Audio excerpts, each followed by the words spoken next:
Agora um alerta para a sua saúde. Eu recebo aqui no estúdio a doutora Vanessa Rizelio, ela é neurologista do Instituto de Neurologia de Curitiba. Seja muito bem-vinda, doutora. Obrigada. Boa tarde. Olha só, ela veio conversar com a gente aqui sobre AVC, que é o acidente vascular cerebral.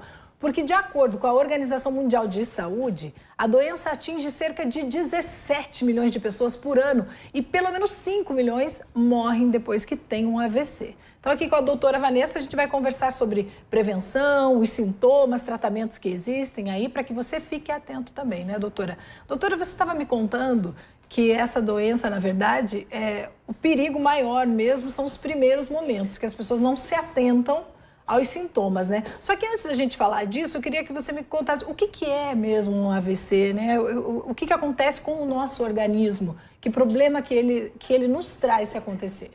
O acidente vascular cerebral, o AVC, é uma doença que atinge os vasos que levam sangue para o cérebro. O nosso cérebro é um dos órgãos que mais consome sangue no nosso organismo. Então, se acontece alguma falta de suprimento sanguíneo, alguma interrupção, um coágulo que entope uma artéria cerebral ou um coágulo que se forma dentro do cérebro, vai causar um dano muito grande e conforme a área do cérebro que for atingida, vai manifestar como sintomas, como paralisia de um braço ou de toda a metade do corpo, perda da visão, perda da fala, desequilíbrio, alterações que acontecem de uma hora para outra. Nossa, é muito perigoso, né? Então as pessoas têm que ficar atentas aí. Quais seriam os sintomas que a gente tem que se atentar, então? De repente, quando a gente está em casa, de repente o quê? Dá uma paralisada no braço? Não consegue sorrir? O que a gente tem que ficar atento em casa? Isso, você comenta muito bem. Um dos sintomas do AVC é a paralisia do braço. Então, se a pessoa de repente não consegue movimentar a mão ou não consegue fazer um movimento de levantar o braço, eventualmente já não consegue caminhar, caiu porque paralisou toda a metade do corpo. Pode dar paralisia na boca, a boca fica torta. Então, se a pessoa abre a boca ou tenta falar, a boca fica assimétrica, fica torta para um lado, pode perder a fala, então a pessoa perde a capacidade de fazer esse diálogo, de entender, ou fica toda confusa, ou não emite nenhuma palavra, pode perder subitamente a visão. Então esses sintomas, quando acontecem, já é o AVC acontecendo, e já indicam que a pessoa tem que buscar um atendimento médico imediato, seja ligar para uma ambulância, seja ir para um hospital preparado para atender o AVC o mais rápido possível. E não precisam ser os sintomas conjuntos. Aí você pode sentir só um deles e já se preocupar, porque às vezes a pessoa tem apenas um deles e acha, não, mas ainda não senti o braço paralisado, não, ainda não senti a cegueira. Então, não, basta um sintoma para você procurar ajuda médica. Isso mesmo. Um desses sintomas acontecendo já é um AVC. E ele pode progredir rapidamente, mas não se deve esperar, porque um sintoma já indica que precisa fazer o tratamento. E acontece de você ter esse sintoma e ele demorar dias para se manifestar? Não. A coisa é imediata? A coisa é muito rápida. Ou manifesta tudo de uma vez ou progride em questão de poucos minutos. Porque às vezes as pessoas estão sentindo um desses sintomas aí há alguns dias e já começam a se preocupar. Não, deve ser outra coisa, então. Isso mesmo. Senão seria imediato. E quando você perceber esse tipo de sintoma, você procura quem? Não, você me falou anteriormente que a gente não deve correr para o posto mais próximo, que é o que a gente sempre faz, normalmente, né? Por quê, doutora? O que a gente deve fazer? Como proceder?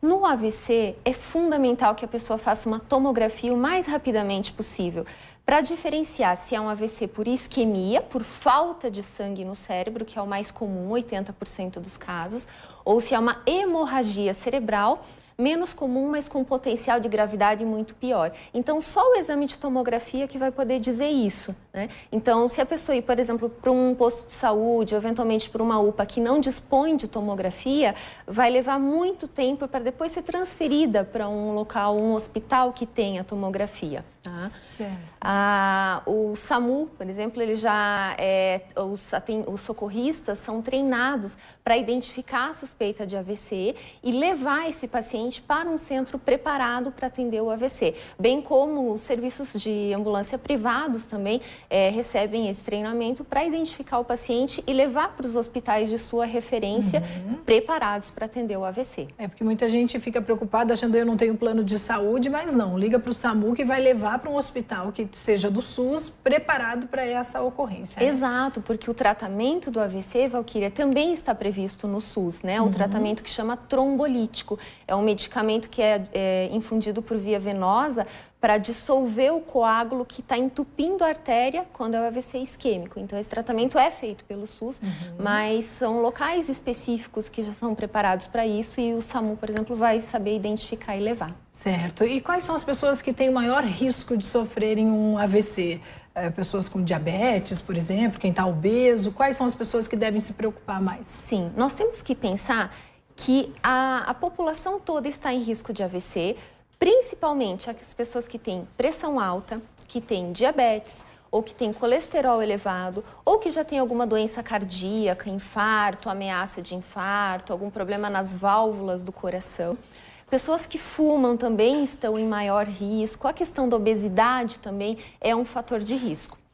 Quanto mais idoso, maior o risco. Mas as pessoas jovens também podem acontecer o AVC, porque também já estão apresentando hipertensão, já estão apresentando colesterol ou podem fumar. Então, também os jovens estão sujeitos. São sujeitos, né? Então, ou seja, a qualidade de vida, né, doutora, que as pessoas têm que ter aí em relação à sua saúde, não fumar, manter o peso, etc. Também, não aumentar aí a quantidade de açúcar no sangue e estar atento aos sinais, aos primeiros sinais e correr aí para o atendimento mais adequado que a gente tem. E vou lembrar também que você me comentou aqui, que acho que é importante, que a gente não deve tentar baixar a pressão da pessoa, não é? Isso mesmo. É muito comum o paciente que está tendo um AVC estar com a pressão mais elevada.